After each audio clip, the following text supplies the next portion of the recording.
Kemampuan profesional kita tentu butuh pengakuan legal formal dari negara, sehingga legalitas itu semakin memperkuat kita untuk tetap menjadi tenaga siap pakai di negeri sendiri.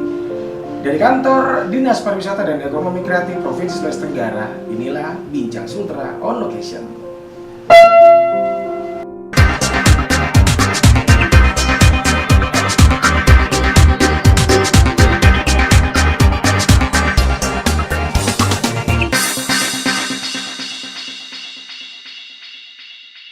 Baik, pemirsa, saat ini sudah bersama dengan kami. Di sini ada dua narasumber kita. Saya perkenalkan dari yang paling ujung sebelah sana dulu. Di sana ada Pak Laude Ali Ahmadi dari Dinas Pariwisata dan Ekonomi Kreatif Provinsi Sulawesi Tenggara. Kemudian di sebelahnya lagi dekat dengan saya ini adalah Saudara Arwan Ganda Saputra. Beliau ini adalah seorang asesor kepariwisataan dan juga sekaligus sebagai Ketua HPI Sulawesi Tenggara. Ya. Baik, selamat sore Bapak-bapak berdua. Selamat sore. Sehat ya? Oke, baik.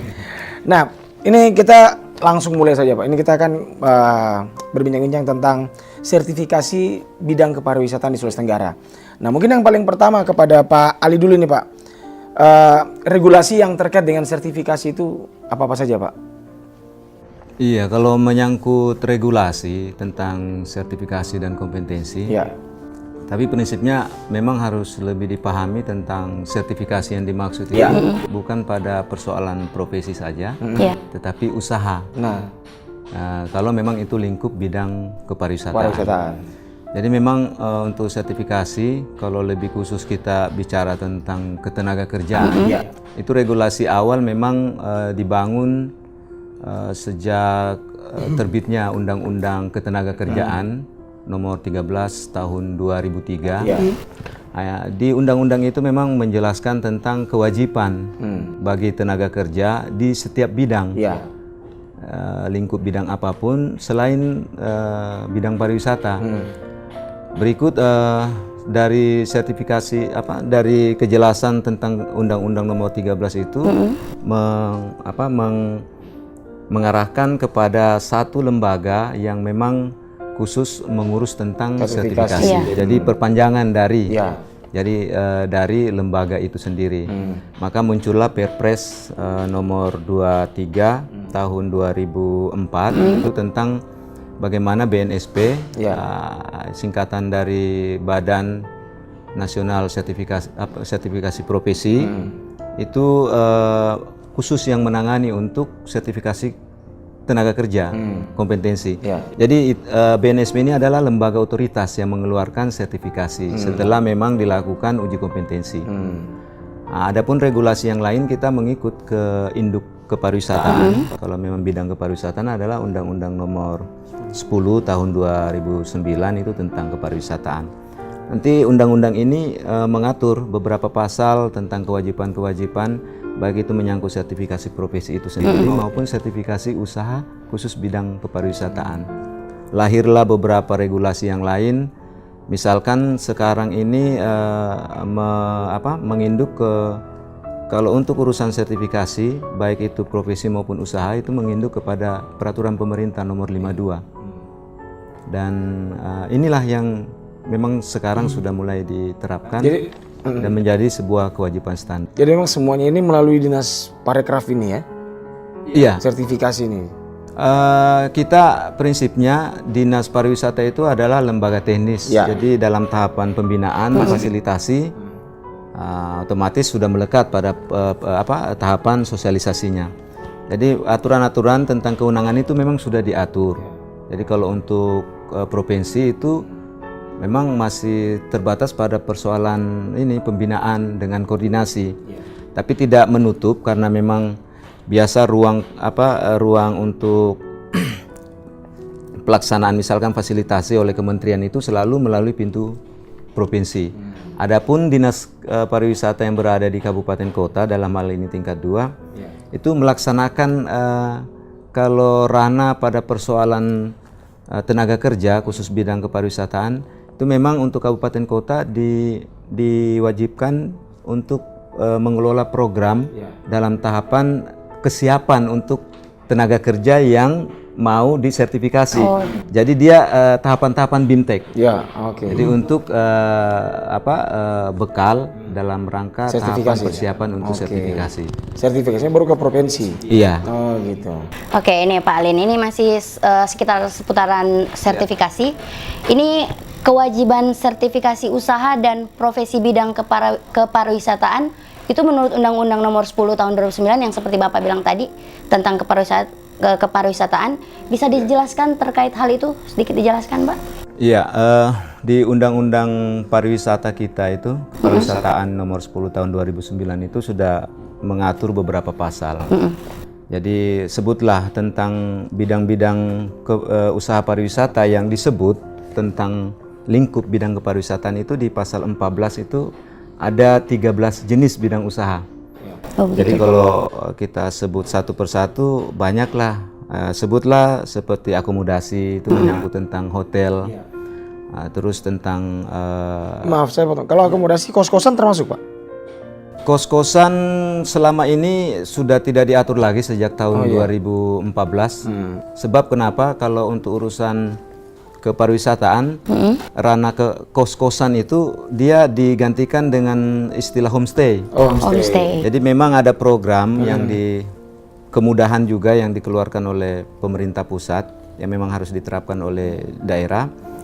Sebagaimana kewajiban-kewajiban, kalau dulu kan itu untuk operasional kan selalu ada izin, izin usaha. Itu memang dikenakan biaya, terutama retribusi. Tetapi oleh pemerintah pusat, dalam hal ini Kementerian Pariwisata sudah membuka ruang yang artinya lebih mudah. Bahkan sekarang pun itu untuk izin usaha pariwisata itu sudah tidak dikenakan biaya. Namun kita sudah beberapa kali sosialisasi sejak tahun 2011. Hanya penerapannya memang lingkup teknis itu kabupaten kota. Jadi memang kalau untuk Sulawesi Tenggara masih tahapan terus sosialisasi seperti yang baru-baru kemarin ini kita memanggil beberapa terutama teman-teman di Dinas Pariwisata Kota Kendari. Termasuk instansi teknis terkaitnya seperti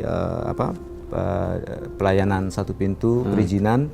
Karena ini jaringan yang memang langsung terlibat langsung untuk urusan-urusan izin. Itu ada yang namanya TDUP. Jadi inilah. Jadi setelah dikeluarkannya undang-undang tadi yang nomor 10 tahun 2009 tentang kepariwisataan, pemerintah pusat dalam hal ini kementerian menindaklanjuti dalam bentuk tanda daftar usaha pariwisata. Ya, jadi 2010 itu sudah dikeluarkan sesuai dengan item bidang usaha. Jadi TDUP itu sudah memang penerapannya sudah tidak dikenakan biaya, tidak boleh dikenakan biaya. Inilah ada beberapa memang penyampaian kita ke kabupaten kota dan memang mereka masih tahapan tadi persiapan. Akomodasi terus kemudian? Iya. Jadi selain akomodasi ada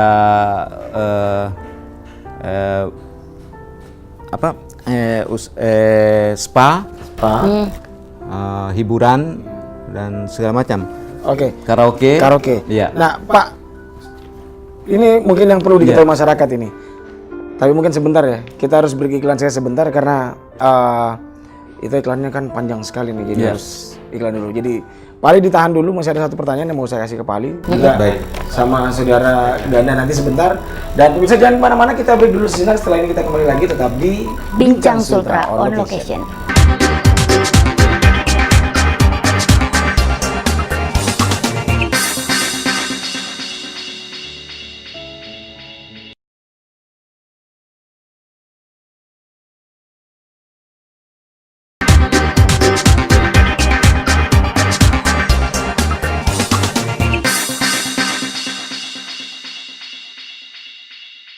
Ya pemirsa, kembali lagi bersama kita di sini di Bincang Sultra on Location.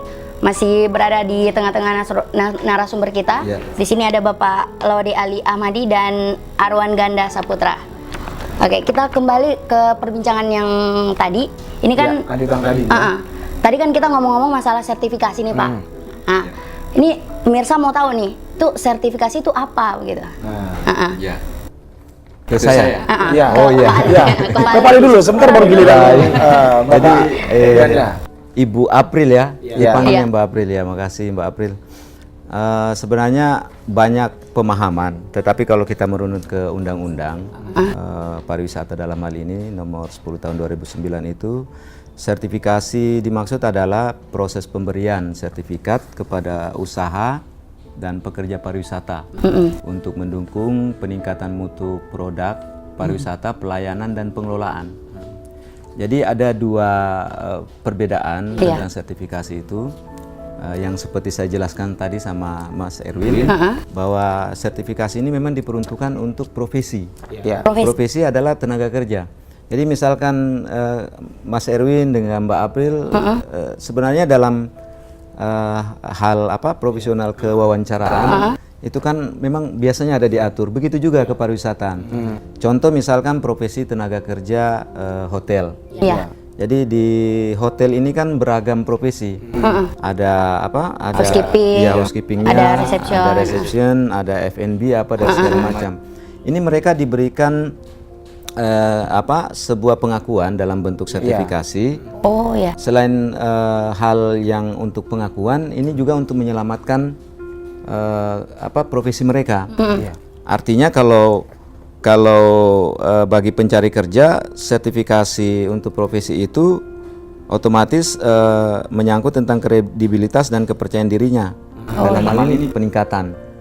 Jadi pengakuan itu sebenarnya diakui dia sebagai tenaga kerja profesi. Kemampuan terhadap kompetensi itu ya. Biar ada peningkatan kinerja ya. Benar. Jadi tidak jauh-jauh. Jadi terkait dengan urusan bidang usaha yang 13 tadi, kita sebutlah jasa usaha pramuwisata. Dalam hal ini guide yang memang lingkupnya di HPI, Himpunan Pramuwisata Indonesia. Jadi oleh 15.000 pemandu yang saya ketahui datanya dari teman-teman, kebetulan juga saya masuk di bagian organisasi sebagai penasehat HPI Sulawesi Tenggara. Jadi dari 15.000 guide yang tersebar di Indonesia, ini memang sudah diberi kewajiban untuk memiliki sertifikasi pengakuan dalam tingkatannya sebagai guide.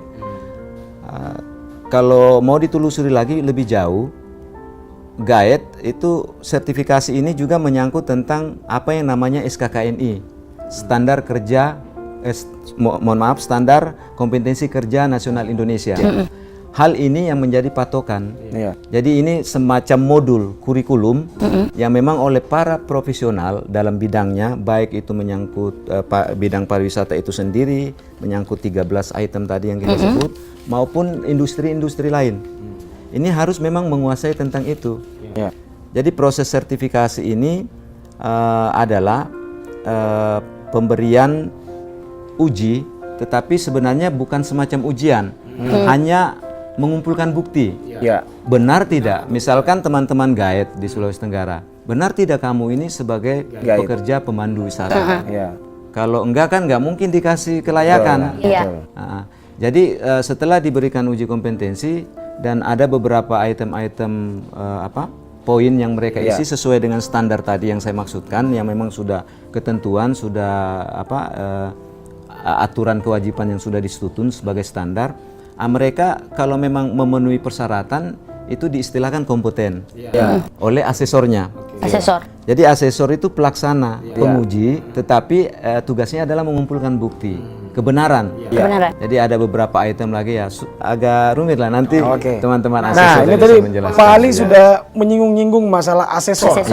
Nah di sebelah saya ini adalah salah satu asesor juga yang ada di Sulawesi Tenggara. Kan saudara Ganda ini sudah melalui sertifikasi dan kini telah menjadi seorang asesor. Nah mungkin bisa dijelaskan tahapan-tahapan yang kemarin dilalui untuk menuju ke tahapan itu apa-apa saja? Jadi yang paling pertama kita sangat merespon pertama program pemerintah untuk percepatan dan untuk mengangkat devisa negara dari sektor bidang pariwisata.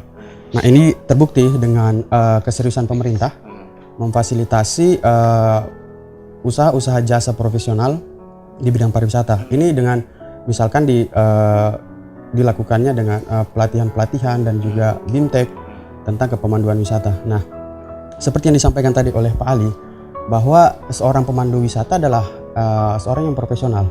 Dengan begitu kita harus ada sertifikasi atau uji kompetensi yang dilakukan. Nah, tahun lalu itu sudah beberapa kali. Ini tidak terlepas juga dengan Dinas Pariwisata sebagai yang mengatur regulasi soal kepariwisataan di sini. Jadi melaksanakan beberapa uji kompetensi.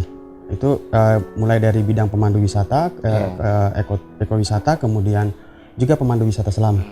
Nah, dari sini khususnya di bidang pengembangan sumber daya manusia ya, di bidang di Dinas Pariwisata ini itu punya program. Jadi mereka mengumpulkan teman-teman yang kompeten atau mereka sudah di bidangnya namun belum tersertifikasi. Ini didata kemudian disampaikan masing-masing untuk bisa mengikuti kegiatan uji kompetensi agar ke depannya kita sudah bisa diakui secara profesional. Nah, setelah uji kompetensi di sini itu hanya sebatas uji kompetensi, ada lagi tahapan untuk yang ke atas itu kita untuk menjadi asesor. Asesor ini adalah yang melakukan uji kompetensi atau seperti yang dijelaskan Pak Ali tadi, yang melakukan asesmen untuk mengumpulkan bukti-bukti, kemudian mendampingi seorang profesional untuk membuktikan bahwa mereka layak untuk menerima kelayakan sertifikasi untuk kelayakan sebagai seorang profesional di bidang ini. Nah, itu mungkin jadi intinya tidak lepas dari Dinas Pariwisata Provinsi. Ini kerjasama yang bagus, kemudian beberapa kali digelar untuk lihat kegiatan uji kompetensi sampai juga dengan asesor. Sebagai seorang asesor ini, apa saja yang sudah Anda lakukan sebagai ini jadi selama Anda menyandang predikat sebagai seorang asesor, apa saja yang sudah dilakukan dan mungkin planning ke depannya dalam waktu dekat ini? Ya, alhamdulillah tahun kemarin memang karena khususnya di Sulawesi Tenggara juga asesor di bidang pariwisata sebelumnya belum ada. Untuk menjawab kebutuhan ke depan kita harus lebih bisa mandiri untuk melakukan uji kompetensi. Maka bekerja samalah antara Dinas Pariwisata dan LSP terkait untuk mencari atau merekrut asesor. Makanya alhamdulillah sejauh ini sudah beberapa kali kita melakukan asesmen. Itu dipercayakan oleh LSP. Waktu itu LSP Bali Pak Ali. Ya, Pak. Itu kita di Makassar memperoleh kompetensi untuk pemandu selam, kemudian di Ternate, kemudian Ambon, terakhir di Kalimantan. Kemarin lagi sudah ada coba panggilan untuk di Provinsi Aceh, tapi karena masih ada sedikit masalah teknis, ini masih lagi. Mungkin itu. Oke, baik. Luar biasa lah pokoknya. Dan saya yakin pasti akan ada nilai plus ketika kita mendapatkan sertifikasi itu. Masih ada master asesornya Pak. Masih ada ya. Tapi nanti. Oke. Nah, nantilah mudah-mudahan semuanya lolos. Saya juga kayaknya harus butuh itu kayaknya. Tapi kita tahan dulu Pak Ali dan Pak Ganda, kita break dulu. Baik, pemirsa jangan kemana-mana, kita masih akan lanjutkan bincang-bincang kami bersama narasumber kita berdua ini. Tapi setelah pesan-pesan berikut tetap di sini di Bincang Sultra on Location.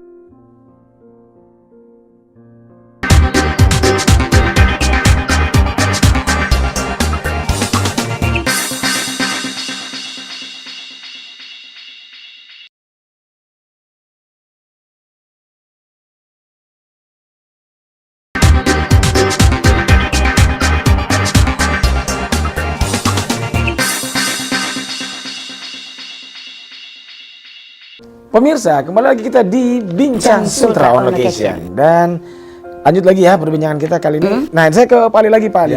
Tadi sudah disebutkan ada LSP, LSU. Nah, itu lembaga apa itu? Iya, seperti tadi sertifikasi kalau dalam bidang kepariwisataan itu memang melingkup dua hal. Jadi menyangkut tentang profesi dengan usaha. Usaha dalam ini adalah industri. Nah, kalau di Undang-Undang Pariwisata nomor 10 2009 itu sudah dijelaskan, sudah dikategorikan tentang apa dan di mana. Misalkan untuk profesi kemana dan usaha itu kemana. Jadi di undang-undang tersebut di pasal 53 sudah dijelaskan tentang standar kompetensi untuk profesi itu ruang wilayah kerja dari LSP. LSP. LSP ini sendiri singkatan dari ini, Lembaga Sertifikasi Profesi. Oh, ya. Jadi LSP ini adalah limpahan kewenangan yang ditunjuk dan diberikan lisensi untuk melaksanakan sertifikasi kompetensi oleh yang badan otoritas tadi, BNSP tadi. Jadi selain LSP itu tidak berhak, atau selain BNSP itu tidak berhak melakukan uji sertifikasi dalam hal bidang apa saja, bukan kepariwisataan saja. Dan ini khusus untuk pekerja. Iya, ini untuk yang profesi tadi itu ya. Iya, benar. Profesi. Sebenarnya kalau kita mau merunut, ini kan sejak 2011 sudah ada rancangan untuk kesepakatan globalisasi itu sendiri yang disebut MEA itu. Iya, MEA, oke. Jadi ini sebenarnya untuk mengamankan tenaga-tenaga kerja kita. Betul. Agar bisa bersaing sebenarnya. Benar. Jadi dari kesepakatan MEA yang 10 negara itu sebenarnya ini adalah tukar. Jadi tenaga kerja kita yang sudah diakui memiliki sertifikasi oleh BNSP dalam hal ini itu sudah bisa juga dipekerjakan ke negara lain ya. Begitu juga sebaliknya. Mereka juga punya badan otoritas yang menyangkut sertifikasi karena merupakan satu kesepakatan. Oh, jadi ada pertukaran seperti begitu, Pak? Iya, jadi ini adalah tenaga kerja kita yang sudah memiliki sertifikasi yang notabene dikeluarkan oleh BNSP itu diakui oleh 9 negara lain. Betul.